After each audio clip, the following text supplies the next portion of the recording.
How you doing, guys, and welcome to another episode of Finalysis. Now, last night we saw Itauma v Dillian Whyte. But before I speak about that fight, let's look at the undercard. Some fights that I enjoyed watching on the undercard. Now, one of them fights was Ray Ford against Abraham Nova. Now, with that fight, I thought Ray Ford just put on an excellent display of boxing.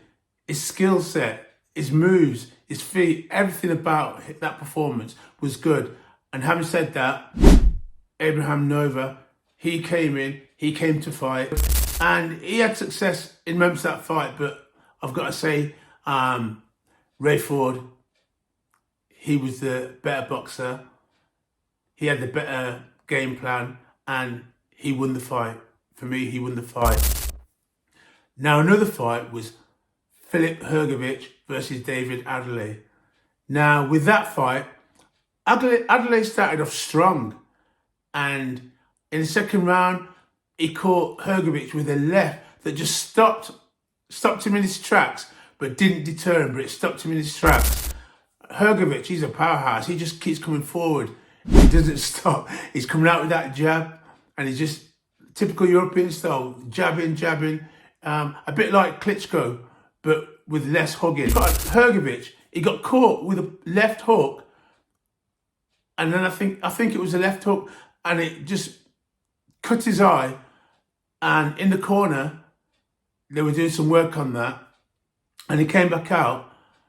And I think a bit later on he got caught again. But Hrgović, that guy, I didn't realise his chin was so tough and so strong. I saw him, I think it was in the 8th round, or it might be the 7th round, he knocked Adelaide down and put him on the floor, and Adelaide got up, and he was on wobbly legs. He got up, and he just gritted his teeth and come back into the fight, and the bell went. I think it was the 8th round.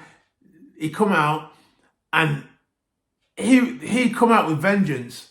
Adelaide come out with vengeance, and he just started putting some punches together.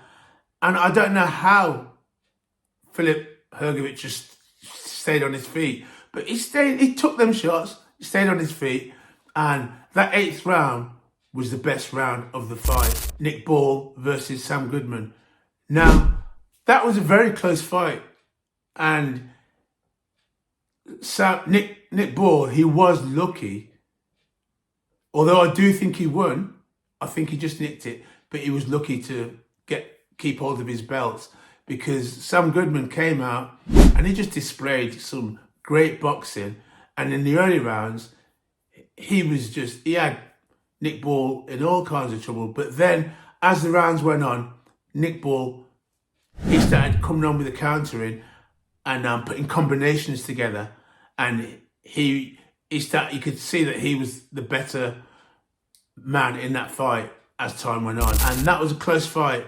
I do think Nick Ball just nicked it, and he got the win. Now let's go on to the main event. Now, before this fight started, in the ring walk, I've got a friend, me and him text whenever the big fights are on, and he texted me and he said, "Whyte looks nervous." And I text back just saying, "We'll see." I've got to say, I've never seen Dillian Whyte look so bad in a fight. Even in the fight, he just looked like he turned to an old man overnight.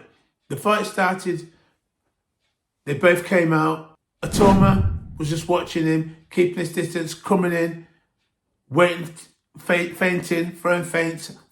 Dillian was biting at all the feints. But then the first couple of meaningful shots that hit Dillian in the body and the head backed him to the ropes. Dillian was ducking low, trying to avoid the punches. He was like from side to side, ducking low. But Itauma caught him on the head, his legs were gone. And he tried to come back into the fight. Itauma caught him flush with the right, and he went just falling down, like just leaned over, down. Now he did get back up, but he was badly hurt and shaken. His legs were gone, and the ref stopped the fight. Whyte wanted to carry on, but he was in no condition to fight, and the fight was stopped. Now, where does Itauma go from here? Now, I think the fights out there for him are Ajit Kabiel, Filip Hrgović, and obviously Joseph Parker. I think they're like three of the most immediate fights. I think Hrgović will give him a good test. No, Hrgović won't win that fight. I don't think anybody will beat Itauma apart from Usyk. That's my honest opinion.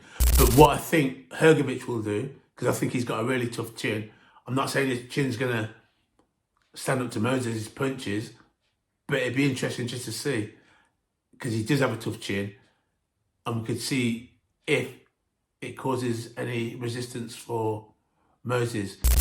Ajit Kabiel is on form at the moment. Excellent fighter, body puncher. That'd be an interesting fight. Joseph Parker, that'd be an interesting fight as well. But I think, like I said, I think Moses takes them all out. Now, Usyk, I see Turki Shape wants to put him straight in with Usyk, which is not a good idea. At this stage right now, he won't beat Usyk. However, if Usyk's still around in a year's time, that would be a different fight. Because Usyk is 38 now. And if he's still around in a year's time, it's only a matter of time before Father Time catches up with you. And I think Moses would beat him if he's still around in a year's time. Because Moses Itauma, and I don't want to hype him up because I know we're all going to say, oh yeah, he hasn't been tested. But do you know what? Dillian came into that fight in good shape, and I did pick Moses to win, but I didn't think he was going to win that early. And as I was watching the weigh-in, the face-off, I started to believe that Dillian Whyte would last longer than he did.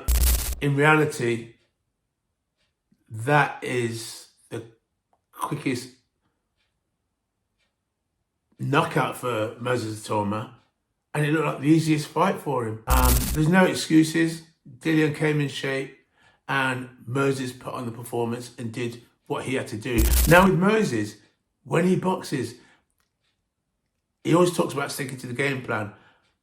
And he does that well, because what he does, he uses his feet, he's in, he's out, he feints, he goes down, there you go down, he comes back up, and normally comes over that overhand right or left. He can take you out with either hand, but that overhand right, he takes you out.